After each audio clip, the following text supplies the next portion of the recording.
예, 안녕하세요. 조대훈입니다. 오늘은 그 야당 진보 진영에서 현 정부에 대해서 비판하고 공격하는 부분에 대해서 제가 좀 다른 시각에서 비판을 좀 하려고 합니다. 현재 윤석열 정부가 문제가 많은 것들은 뭐 진보 진영이나 야당 측에서 문제 제기하는 것 이상으로 국민의힘 내부에서도 그 부분에 대해서 문제의식을 느끼고 있고, 또 좀 깨인 부분들 같은 경우에 소위 말해서 이제 국민의힘 내에서 소장파나 좀 양심적인 세력의 경우에는 이 상태로는 총선에서 전멸한다는 위기의식까지 가지고 있습니다. 그리고 보수 지지층도 제가 뭐 전국을 제가 작년에 뉴욕하고 파리 갔다 와서 전국을 한 다섯 바퀴는 돈 같아요. 단 돌았는데 이미 뭐 서쪽 지방 호남이나 제주 뭐 이쪽에서는 윤석열은 이미 탄핵된 상태고, 그러면 TK하고 PK 정서를 제가 좀 말씀을 드리면, 뭐 제 고향이 TK 아닙니까? 제 고향 TK에서는 어떤 정서냐면 상당히 지금 그 윤석열 대통령이 하는 부분에 대해서 많이 실망을 하고 있고 심기가 불편한 상황인데, 그래도 TK에서는 여전히 국민의힘 지지율이 민주당을 압도하고 있고, 그 다음에 대통령에 대한 긍정평가가 뭐 대부분의 여론조사에서는 부정평가보다 더 높게 나오고 있죠. 단 몇 프로라도. 그 이유는 뭐냐면, 이제 대구 경북 사람들은 어떻게 생각하냐면, 우리마저도 무너지면 저 민주당 저놈들이 판을 쳐서 이 세상을 또 문재인 때처럼 좌지우지하는 건 아니냐, 이런 생각을 갖고 있어요. 그래서 윤석열이 잘했냐고 이렇게 물어보면 젊은 사람들 다 잘못했다 그러죠. 잘못하고 있고, 정말 해도 너무한다, 뭐 이런 마음을 갖고 있지만, 제일 마지막에 그분들이 하는 말씀이 뭐냐면, 그래도 이재명 찍은 것보다는 지금이 나아. 이게 대구 경북의 솔직한 정서예요. 그렇다면 그 부산 경남은 어떠냐? 현 상태에서 부산 경남이 만약에 총선을 치르면 저는 이미 3분의 1은 민주당이 확보를 했고, 잘하면 과반까지도 근접할 것이다. 그러니까 과반이라는 거는 부산의 어지간한 지역은 다 무너진다는 거예요. 2018년 지방선거 때 부산에서 뭐 지방의회, 그다음 자치단체장들이 민주당이 국민의힘보다 더 많이 가졌던 그 상황이 재현될 수도 있다. 그래서 부산 부울경 같은 경우에는 TK하고 또 정서가 좀 또 다르고, 그러다 보니까 거기는 우리가 찍긴 찍었지만 정말로 실망스럽고 후회한다는 정서가 이미 팽배한 상태예요. 그래서 국민의힘에서도 이제 위기의식을 느끼고 있는 상황이지만, 현재 그러면 민주당이 또 진보라는 분들이 언론이나 장외에 나가서 주장하는 내용들을 보면 보수 지지층이 바라보고, 맞다, 정말 저 사람들 말이 맞고 저 사람들한테 힘을 실어줘야 되겠나라고 생각을 하냐면 전혀 그렇지 않습니다. 단적인 예로 제가 오늘 말씀드리려고 하는 거는 방미 성과 중에 이제 그 윤석열 대통령이나 정부 여당 쪽에서 얘기하는 거는 우리가 59조 유치했다. 그리고 한미 안보 동맹을 더 공고히 했고, 핵 보장에 대한 내용을 그동안 어느 나라도 얻어내지 못한 부분을 문서화해서 명시했다는 점에서 성과가 있다, 이렇게 얘기를 하죠. 근데 진보 쪽에서는 이제 그걸 당연히 비판을 해야죠. 그게 뭐 진보고 야당이니까. 근데 그쪽에서 주장하는 내용 중에, 제가 미국에서 경제학을 공부했는데 제 머리는 도저히 이해가 안 되고 상식적으로 받아들일 수 없는 내용들, 예를 들어 가지고 133조를 퍼주고 19조를 받아왔다. 아니면 김의겸 의원 같은 경우에 백악관 노래방에서 노래 한 곡 하는데 150조를 줬다. 이거는 그 정치 공세를 하더라도 너무 과도하다. 이거는 국민을 우습게 하라도 너무 우습게 하는 처사다. 저는 그런 생각이 들었어요. 사실 따져봅시다. 우리가 해외에서 돈을 벌어서, 뭐 개인도 마찬가지지만, 개인이 돈을 벌어서 가게를 꾸릴 때 매달 벌어오는 그 봉급도 중요하지만, 자산 규모가 큰 사람들은 이 봉급 생활하는 것보다 더 중요한 게 자산 관리를 통해서 얻는 수익이 더 커요. 그렇지 않습니까? 그래서 투자를 분산하고 그러는데, 이걸 통칭해서 이제 투자라고 하죠. 그래서 우리가 사실은, 제가 이제 진보 진영 사람들하고 토론할 때 뭐 그런 얘기를 했는데, 133조가 그러면 그게 미국 돈이가. 미국한테 줘서 미국 돈이면 제가 인정을 하겠다. 근데 133조는 우리 국민, 뭐 삼성이든 우리나라 대기업이든 개인이든 우리나라 돈이에요. 그런 식으로 따지면 일본은 총 국가 GNP 1년 동안 일본 국민들이 벌어들이는 국내 국외 다 합쳐가지고 총 국가 GNP의 10%를 어디서 벌어오냐면 해외에 자기들이 투자해 놓은 곳에서 나는 수익이나 그 다음에 이자 이런 걸로 돈을 벌어서 국내로 갖고 와서 일본이 안 그래도 지금 청년들이 줄고 그 다음에 노령화가 심화되고 그 다음에 노인 복지 뭐 연금 이런 부분이 우리보다 더 심각한 상황인데도 그래서 국가 부채가 우리는 겨우 지금 50%대인데 그것도 30%대에서 50% 올렸다고 문재인 예전에 탄핵해야 된다고 보수 쪽에서는 막 얘기하고 거들낸다고 공격을 했잖아요. 근데 당시에 문재인 정부에서 얘기했던 게 일본 봐라. 일본은 국가 채무 비율이 200%가 넘는다. 이렇게 얘기를 했어요. 영국도 그렇고 미국도 그렇고 다 100%가 넘어요. 근데 일본이 우리하고 다른 부분은 일본은 해외에 뿌려놓은 돈이 워낙 많기 때문에 거기서 받는 이자로 그 재정 부족분을 다 메우고 있어요. 한국은 어떠냐? 한국은 물론 그렇지가 않죠. 그래서 세계에서 해외로 투자를 많이 하는 돈을 많이 뿌려놓은 나라 순서를 정해보면 그 1등이 일본이에요. 그러니까 한국은 어떨까요? 한국은 순위가 아주 낮아요. 등수에도 안 들어와요. 일단 기본적으로 우리도 할 수만 있다면 해외에다가 많은 곳에 투자를 해서 그 투자를 통해서 수익을 창출하고 그걸 국내로 갖고 오는 게 결코 나쁜 게 아니죠. 근데 이제 진보 쪽에서 제가 이렇게 얘기를 하면 뭐라고 얘기를 하냐면 야, 그 돈을 국내에다 투자하지. 왜 국내 투자 못하고 미국에다 다 해주느냐. 그럼 첫 번째 제가 얘기할게. 그럼 그동안 중국에 투자하고 베트남에 투자했는 건 왜 욕을 안 했어요? 거기도 수십조, 100조 이상 돈이 갔는데 그런 것들은 욕을 안 하고 있다가 갑자기 지금 윤석열이 밉다고 미국에 투자한 걸 가지고 그렇게 욕하는 거는 좀 앞뒤가 안 맞다. 그리고 국내에 투자하지. 저도 국내에 투자하는 걸 제일 좋아해요. 국내에 투자하면 어쨌든 지역이 발전이 되고 그 다음에 그 젊은 사람들 일자리가 창출되고 똑같은 돈이라도 해외에서 돈으로 벌어와가지고 나눠주는 것보다는 복지 형태로 나눠주는 것보다는 직접 거기서 봉급을 받으며 생활하는 게 낫잖아요. 그건 당연한 거고요. 그래서 전 세계별로 투자 유치하려고 해외 직접 투자를 받으려고 엄청나게 노력을 하는데 거기에 역대 순위를 바라보면 대한민국 몇 등이냐. 이거는 여야 보수 진보의 문제가 아니라 우리나라 자체가 해외 투자를 받을 만한 아니면 국내 기업들이 국내에 투자할 만한 매력적인 투자처가 아닌 거예요. 진보가 지금 윤석열 정부를 비판하려면 133조를 투자한 걸 비판하는 게 아니라 왜 당신들 주장처럼 19조밖에 못 따왔느냐 투자를. 그리고 뭐 보수에서는 59조도 아니다 19조가 아니라 59조라고 얘기를 하는데 어쨌든 59조든 19조든 투자한 것보다 투자를 못 받아왔느냐 이걸 이제 공격을 해야 되는 거죠. 근데 그것도 내막을 따져보면요 해외 투자를 전 세계 이제 그 직접 투자 FDI라고 하죠.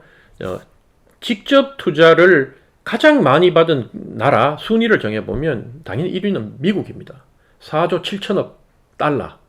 어마어마한 돈이죠. 우리나라 1년 총 그 GNP가 1조 한 7천억 정도 되는데 4조 7천억의 외국 돈을 미국 땅에 가지고 있어요. 그리고 2등이 참 저도 놀라웠는데 2등이 뭐 중국이나 일본이나 이런 나라가 아니라 투자 2등이 어느 나라냐면 네덜란드예요. 4조 6천억 달러. 엄청나죠. 그러니까 네덜란드가 우리로 봤을 때는 경기도 정도의 코딱지만한 나라인데 근데 1인당 국민소득은 우리보다 2배 이상 높고 유럽에서 어쨌든 그 중간 형태의 강국으로 자리매김하고 있는 이유가 다 있어요. 그게 그 10등 안에 바라보면 중국도 있고 중국이 제가 정확한 지금 등수를 못 외우고 있는데 한 5등 정도 4등 정도 있고 그 다음에 싱가포르 홍콩이 들어가요. 일본도 10등에 못 들어가요. 그럼 우리나라는 몇 등 정도 되느냐. 2020년도에 우리나라가 전 세계의 총 투자 금액의 0.7%를 우리나라에 유치를 해요. 그게 몇 등이냐? 26등. 그리고 2021년도에 세계 총 그때는 이제 퍼센트로 안 나오고 투자받은 금액이 170억 불. 차이가 크죠? 이 세계하고는 170억 불 투자받아서 세계 랭킹 26등. 이게 문재인 정부 때 성적이에요. 이게 박근혜 정부든 문재인 정부든 윤석열 정부든 국민들한테 다 비판받고 공격받았지만 그 사람들이 나라를 망하게 하려는 마음으로 집권하진 않았다. 통치도 하지 않았고. 그 부분은 우리가 인정을 하고 가야 된다. 그렇게 그 부분을 인정하지 않고 꼴 보기 싫다고 다 폄하해버리면, 제가 어제 밤에도 진보 측 인사들하고 좀 얘기를 했는데 제가 그랬어요. 당신들 지금 검찰 독재, 그 다음에 윤석열 탄핵 외치는데 그거 나 동의하지 않는다. 나도 윤석열 정부가 이 상태라면 심판받기를 원한다. 똑바로 못했기 때문에. 그 심판은 뭐냐? 총선에서 결국 과반은 고사하고 백석도 못 얻어가지고 식물 대통령이 되면서 결국은 보수 진영에도 분화가 생겨서 새로운 당이, 이 기득권 수구 정당을 대체하는 새로운 보수 정당이 나타나서 윤석열 정부에 대해서 이제는 손발을 묶고 국민들이 바라는 대로 나라를 이끌도록 몰아가는 수밖에 없다고 보지만, 당신들처럼 그렇다면 탄핵을 해야 된다, 이렇게 얘기하는 것은 우리가 동의하지 않는다. 저하고 지난주에 토론했던 진보 인사가 그랬어요. 우리 공격한다고. 윤석열을 찍었던 사람 중에 40%가 이미 돌아서서 윤석열 지지하지 않는다고 얘기했다고. 그래서 제가 뭘 했냐면, 맞다. 그 중에 그 40% 중에 나도 들어간다. 근데 그 40%가 윤석열을 지지하지 않고 미워한다고 해서 그 40%가 민주당 당신들을 지지하는 표는 아니다. 당신들은 더 싫어한다. 여전히 우리는 당신들이 세운 후보를 지지하지 않은 걸 자랑스럽게 생각한다. 저 사람 세웠으면 어떻게 됐을까? 그런 면을 서로 간에 알고, 현실을 알고 얘기를 해야지, 현재와처럼 정권 1년밖에 안 됐는데 무조건 끌어내려야 된다고 주장을 하면 얼마나 많은 국민들이 동의할 것이며, 자, 그런 식으로 해서 좋다, 탄핵을 내가 끌어내렸다 치자. 그렇게 되면 만약에 이제 다음에 당신들이 집권을 해서 4년 뒤에, 아니면 탄핵을 해서 끌어내려서 총선 때 총선 전후로 끌어내려가지고 민주당이 집권했다 치자. 그러면 또 대한민국의 절반인 동쪽에 있는 그 사람들은 당신들이 했던 것처럼 똑같이 대통령을 조롱하고, 대통령 부인을 영부인이라 부르지도 않고 조롱하고, 끊임없이 갈등이 갈 거다. 그래서 내가 왜 이 중간 스탠스를 지키면서 지금까지 정치판에 19년 동안 있으면서 내가 어느 쪽에도 휩쓸리지 않고 국민 눈높이에 맞춰서 바른 얘기를 하려고 했냐면, 물론 그 대가로 국민의힘에서 19년 동안 당 한 번 안 옮기고 내 정도 배우고 내 정도 경력을 쌓고 실력을 쌓았음에도 경선 한 번 안 붙여주고 컷오프만 7번, 서류 심사에서 7번을 나를 잘라내는 모욕을 줬지만 있었던 이유, 그리고 그 가운데서도 내가 끊임없이 호남을 찾아가고, 영남 사람, 내가 TK 고향이고 육사 출신인 뉴욕에서 공부했던, 우리 당에서 가장 좋아하는 스펙을 다 갖춘 사람이 늘 호남 사람들하고 어울리고 5.18 참배하고 4.3 묘지 가서 참배하고 우리 가족들 데리고 와서 흔적을 남겼냐면, 앞으로는 중요한 게 집권이 아니라, 이미 5년 단임제에서 집권 서로 해봤잖아요. 번갈아 가면서.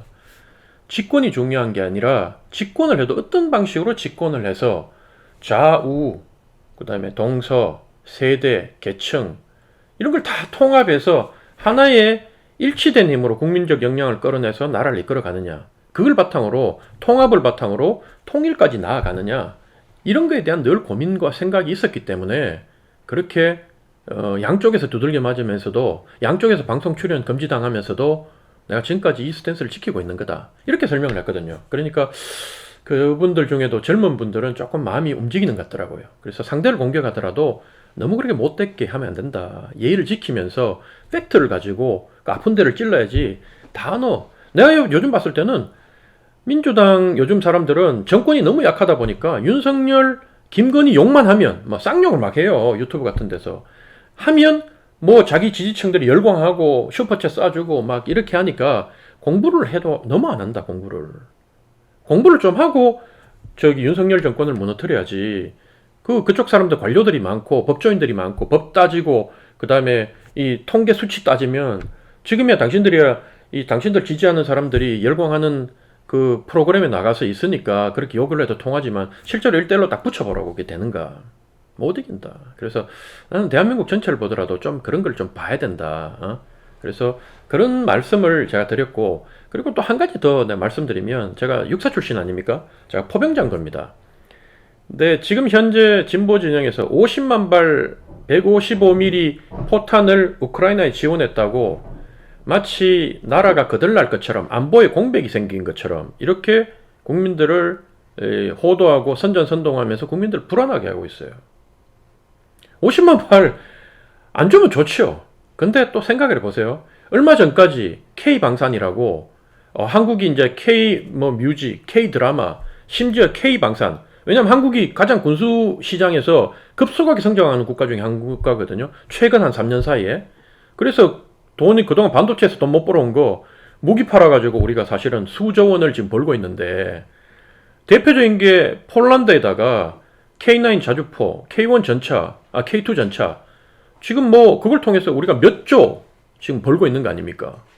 근데 그때는 좋다고 막 얘기하고 우리나라 역량이 뭐 문재인 대통령 때부터 우리가 이걸 투자해가지고 개발을 했더니만 봐라, 열매를 윤석열이가 따먹는다 이렇게 얘기를 했던 사람들이 포탄 얘기 나오니까 갑자기 나라를 팔아먹은 놈처럼 얘기를 하는데, 그리고 심지어 어떤 진보 패널은 뭐 안보 전문가란 분은 지금 전방에 다 이제 빈 총 들고 있다, 포만 있지 탄이 없다, 다 빼줘가지고 그래서 북한이 옹진반도 같은 데서 공격을 하면 큰일 난다, 국지전이 벌어지면. 정말 국민들을 자신의 정치적 목적을 이루기 위해서 국민들을 불안하게 하고 국민들을 이용해도 이 정도까지 할 수 있느냐, 저는 그런 생각이 들었어요. 사실 그 50만 발이라는 탄은 원래로 따지면 우리 탄이 아니에요. 그 50만 발은 미군이 1974년부터 당시에 한국이 지금과 같이 탄 생산할 수 있는 능력이 안 됐기 때문에 미군이 수백만 발 155mm 탄을 한국에 비축해 놓고 있었던 거예요. 미군 비축분이에요. 현재도 미군은 전 세계의 자기 기지에 자기 탄을 다 비축하고 있어요. 심지어 이스라엘 같은 나라에도. 그리고 항공모함이나 큰 배에다가 그 탄을 싣고 몇만 발, 몇십만 발 싣고 다닐 정도로 미국이 참 대단한 나라예요, 사실은 군사적으로 보면. 근데 미군이 현재 50만 발을 가져가는 것은 대여 형태로 갖고 갔다 그러잖아요. 1974년부터 우리나라에 몇백만 발을 비축을 했는데 그게 이제 노후가 되고 이걸 미국 본토로 다시 가지고 가기에도 뭐 불편하고, 한국군이 이미 북한하고 대치하고 있으면서 수백만 발의 탄을 비축하고 있기 때문에 그걸 헐값으로 그냥 한국에다 넘긴 거예요. 거의 공짜처럼. 그러면 우리는 너무 오래된 탄을 리폼한다 그러잖아, 리폼. 그걸 해가지고 우리가 사용하는 겁니다. 리폼하는데 돈이 들죠, 물론. 근데 그냥 만드는 것보다는 돈이 싸니까, 한 10분의 1 정도로 싸니까 우리한테도 유리하고 미국한테도 유리했던 겁니다. 근데 최근에 미국이 우크라이나 전쟁이 너무 급박하니 한국 정부에다가 그 탄 중에 50만 발을 우리한테 좀 넘겨달라. 그냥 공짜로 주는 게 아니라 우리가 당신들한테 신형포탄, 한국에서 현재 생산되는 155mm 신형탄 가격으로 다 쳐서, 그것도 미국에 생산된 걸 갖고 오는 게 아니라 한국 너희들 군수 공장에서 만드는 걸 내가 채워주겠다. 그런데 여러분 보세요. 제가 그 진보 패널한테 물었어요. 만약에 문재인 정부 같으면 그 탄을 미국이 그렇게 달라고 할 때 안 넘겨줬겠냐? 안 넘겨줄 수도 있겠죠. 그렇다면 그걸 국내 여론의식에서 안 넘겨줬다면 더 많은 걸 미국한테 지불하고 미국의 심기를 달래야 됐겠죠. 미국은 그걸 가지고 다른 걸로 협상을 해야 더 큰 걸 받으려고 했겠고. 사실은 강자와 약자 개인 간에도 돈이 많고 돈이 적은 사람, 지위가 높은 사람, 낮은 사람 협상하면 돈이 없고 낮은 사람이, 지위가 낮은 사람이 힘들어요. 미국하고 과의 그 국제 정세에서는 오죽하겠습니까? 그래서 50만 발을 빼주게 됐던 거예요. 근데 저는 그때 그분이 전방에 지금 다 뭐 빈총 들고 있고 북한이 도발하면 큰일 날 것 같다고 얘기할 때 제가 그 얘기도 했어요. 그런 논리라면 이미 북한은 수백만 발의 122mm, 152mm 러시아에 필요한 탄을 제3국 우회 형식으로 해가지고 중동이나 아프리카에 판매하는 걸로 해서 러시아로 보냈어요. 이란도 보냈고. 탄이 없다면 북한이 현재 더 없어요. 근데 북한은 뭘 믿고 있느냐? 북한은 실질적인 핵 보유국 아닙니까? 핵을 갖고 있기 때문에 북한이 자신감을 갖고 있는 거예요. 사실은 뭐 북핵까지 지금 건드리면, 북핵이 저는 늘 끊임없이 남침용이 아니라 북핵은 결국 자위용이다, 자기 체제를 지키기 위한 용이라고 얘기했다가 보수 진영이 엄청나게 욕을 먹고 빨갱이 소리까지 들었지만 그 내용까지 하면 오늘 너무 길어지고, 그래서 50만 발 탄을 주는 부분도 또 그 얘기도 해요. 조용하게 주지. 왜 중국하고 러시아의 심기를 건드리느냐? 그 부분은 좀 미숙했던 부분이 있어요. 근데 이미 미국이 도청해가지고 그게 까져버린 상태였기 때문에 이걸 뭐 수습하기가 이 정부가 그 늘 그렇지만 사고 치고 난 뒤 수습하는 능력이 부족하다 보니까 그 부분이 미흡했던 부분을 우리가 비판하고 지적을 해야 되는 거지.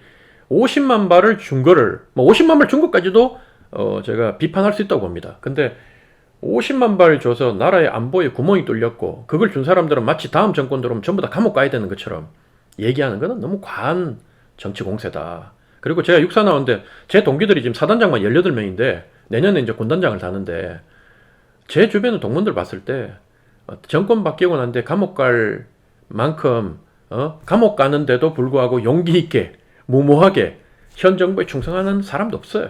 요즘 군인들 그런 사람 없습니다. 그러니까 그 뭐 포탄을 내준 사람들이 전부 다 감옥 가야 된다는데 택도 없는 소리고요. 절차와 규정에 의해서 반출대가 나간 겁니다. 그게 마음에 들지 않는다고 그래 공격하는 것도 저는 국익에 도움이 안 되지 않는다. 그래서 뭐 마무리로 제가 말씀을 드리면 새는 늘 그 양쪽 좌우의 양쪽 날개를 통해서 난다고 얘기하지 않습니까? 건강한 진보 좌파가 있어야지 또 건강한 보수 우파가 있는 거고 저는 국민들이 그 건강한 보수 진보를 만드는데 결국 국민들의 힘이 국민들의 지혜가 그걸 결정한다. 국민들이 택도 아닌 선전선동에 넘어가서 같이 부하내동을 해버리면 그 정도 수준의 진보가 생기게 되면 보수도 그 정도 수준의 보수가 나라를 이끌게 되는 거예요. 근데 국민들이 감시를 잘해서 진보가 정말로 뼈 때리는 말로 통계 수치를 들이내고 진짜 꼼짝 못하게 정부 관계자들을 지적하면서 다음 정권을 접수할 획득할 준비를 해간다면 보수도 망개지더라도 지금처럼 이렇게 함부로 가지는 않고 더 조심하면서 마지막까지 최선을 다하면서 자기들이 선을 지키려고 노력할 거다. 저는 이런 말씀을 드리면서 여러분들의 지혜가 건강하고 밝은 대한민국의 미래를 만든다. 이 말씀을 드리면서 오늘 방송을 마칠까 합니다. 여러분 오늘도 시청해 주셔서 고맙습니다.